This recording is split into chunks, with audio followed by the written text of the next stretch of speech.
Hi, everyone. I'm Meryl Stewart, CEO of Marketing and Business Solutions.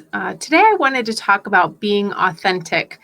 This is something that's kind of popped up in a couple of our discussions related to all kinds of things within business, within sales, within fundraising. But I wanted to talk about it because it's kind of been on my mind. And I've been reading lately a lot about just authenticity and the impacts that it has on our businesses, but also for ourselves. And I think that it's one of those things that many people miss. My experience has been that with many leaders, with clients, with team members, employees, entrepreneurs, that a lot of times there's this feeling of having to fit in or play a role or do something a certain way because there's these external expectations that that's what you should be. And I think that it's kind of hard sometimes to just really get real with yourself and to find that deeper level of authenticity that comes through.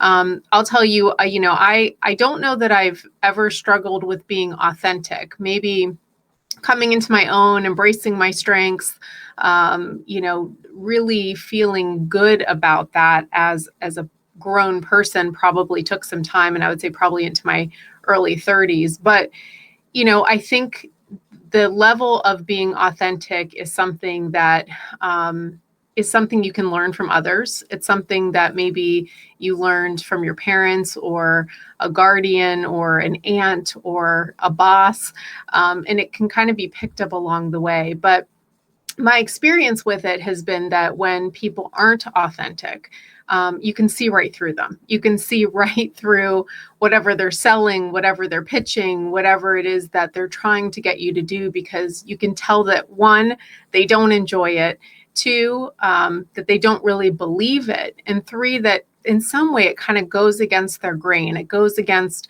their beliefs or their values, and it doesn't feel right. And I pick up on that as a person who's kind of emotionally in tune with myself, but also picks up on the emotions of others. I can feel that within 5 minutes of meeting somebody. It's really kind of interesting how that's developed over time.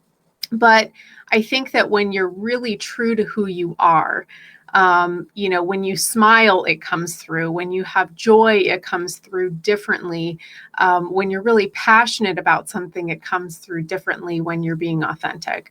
So some of the things that it impacts, and I've been doing some reading about this week, and for a lot of reasons. One, just to kind of learn more about this piece and how to help and coach other people that ask me lots of questions about owning a business or running a marketing campaign or helping with their fundraising.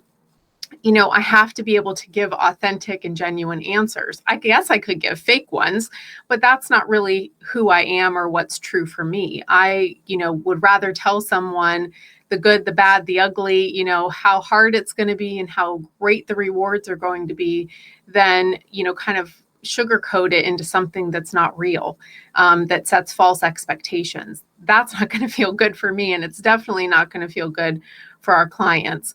So something to think about, there's kind of three pieces of this. One, being authentic can definitely help you increase revenue.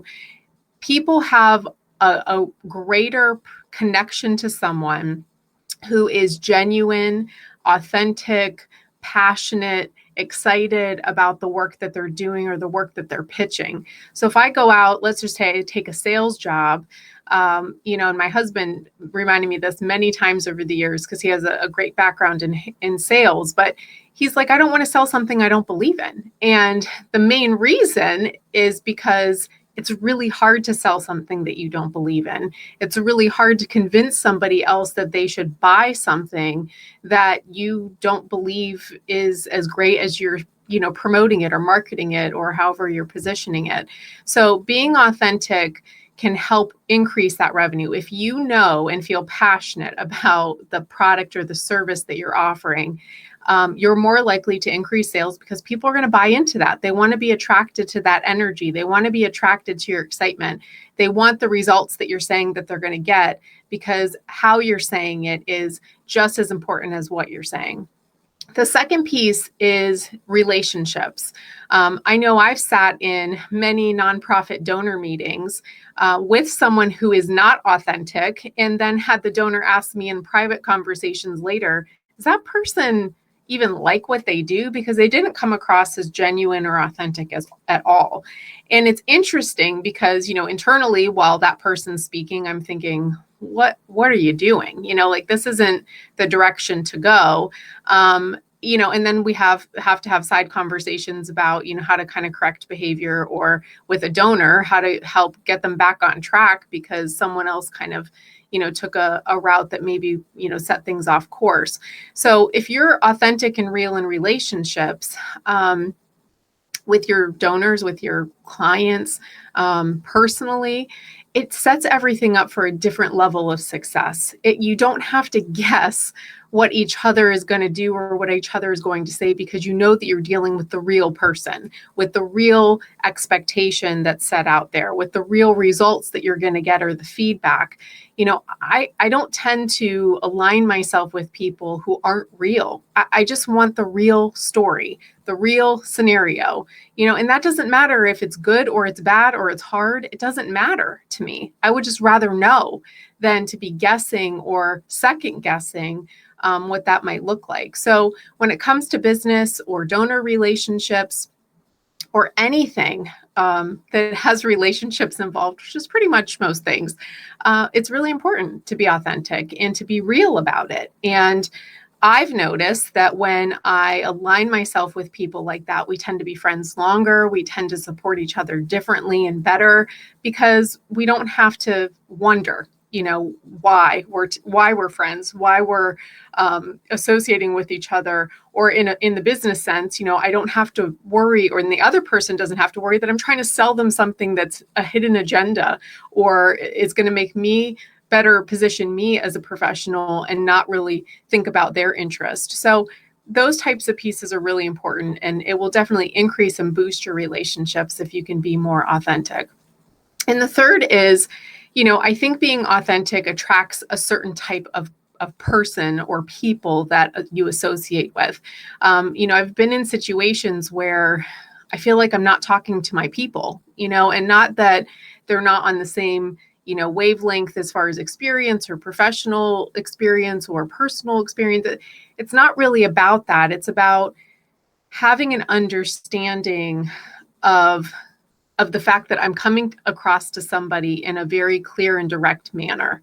And it's not meant to scare or push someone away. It's just that I would rather someone kind of know what they're getting when they talk to me or work with me than to feel like there's a hidden agenda. And so, I think when you're authentic, you attract certain people. You attract probably better people that can hold you accountable. And I lean on my support team for that, to tell me when I'm going somewhere wrong or headed in the wrong direction or need to course correct somewhere. It's important. I want to be able to be a better person, to be a better professional, to be a better business owner, to be a better coach. And the only way that I can get there is if I attract a similar type of person, if I attract authenticity and people who are genuine and people that are just going to tell me straight up to my face what I need to do in order to change. So I hope you found this helpful. I really hope that there's some things that you find that you can work on for yourself to be more authentic, or if you're really great at it, to help other people learn how to be more genuine and present and authentic. I think it's an important component of business. It's an important component of our own personal and professional growth as humans and as people. And so if you have any questions about it, I'm happy to answer it. I'd love to hear some feedback about, things that you found about being authentic or genuine in your professional, personal space that you'd like to share with others. You can leave them in the comment section or share it on any of our feeds. I'd be happy to read through it and just see where you guys all stand on your different experiences.